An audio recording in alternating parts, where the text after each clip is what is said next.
അപ്പോൾ രണ്ടുപേര് ഫൈറ്റ് ഉണ്ടായി. ഒരാൾ ഡൗൺ ആവാൻ കാത്തിക്കണായിരുന്നു. ഡൗൺ ആയപ്പോൾ മറ്റവനെ അടിച്ചിട്ടിട്ട് അവനെ കൊന്ന് ഇവനെ കൊന്ന്. അപ്പോൾ രണ്ടേലിട്ട് മുമ്പ് കിട്ടുന്ന ഒരു സുഖമുണ്ടല്ലോ.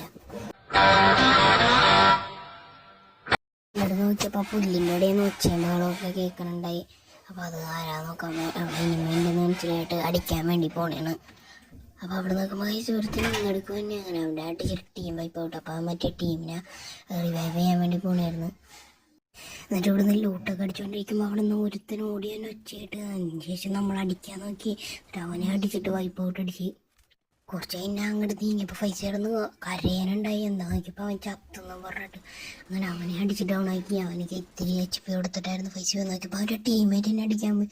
അത് തന്നെ പേടിച്ചിട്ട് ഇവിടെയും ഗ്ലൂ ഇട്ട് അപ്പോൾ തന്നെ ഇവനെ കില്ലെടുത്ത് വേണ്ടി കൂടെ അടിക്കുമോ എന്ന് പറഞ്ഞിട്ട് ഇങ്ങനെ ഇരിക്കണായിരുന്നു. അപ്പോൾ മറ്റേ റിസ്ക് ഓഫ് എക്സ്പോഷർ വന്ന് മറ്റേ എബിലിറ്റിൻ്റെ അതിലൂടെ എടുക്കുമ്പോൾ അവൻ അതിലേ വന്നി പൊട്ടൻ ഈ ഗ്ലൂ പൊട്ടി നോക്കിയപ്പോൾ ഇതിലേ. അപ്പോൾ ഇനി കറങ്ങിപ്പോയി അടിക്കാന്ന് വെച്ചിട്ട് നോക്കുമ്പോൾ ഇതിലടിക്കുക അവനെ ഡൗൺ ആക്കി. പക്ഷേ ഞാൻ കണ്ടൊരു കാര്യം, ഈ പുല്ലിൻ്റെ അപ്പുറത്ത് ഒരാൾ നടന്നു തന്നെ കണ്ട്.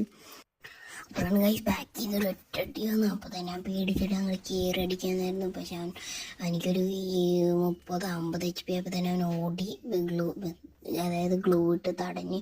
എന്നിട്ട് ഞാൻ ചാടി കയറി അടിക്കാൻ നോക്കുമ്പോൾ 22 അപ്പോൾ ആലോചിച്ചാൽ മറ്റേ ഓട്ടോമാറ്റിക്കായിട്ട് വെടി വെക്കണ ഒരു മെഷീൻ ഞാൻ മറ്റേ വെൻഡിങ് മെഷീൻ്റെ അവിടെ വെച്ചിട്ടുണ്ട്. അതാണ് പഠിച്ചുകൊണ്ടിരിക്കണം.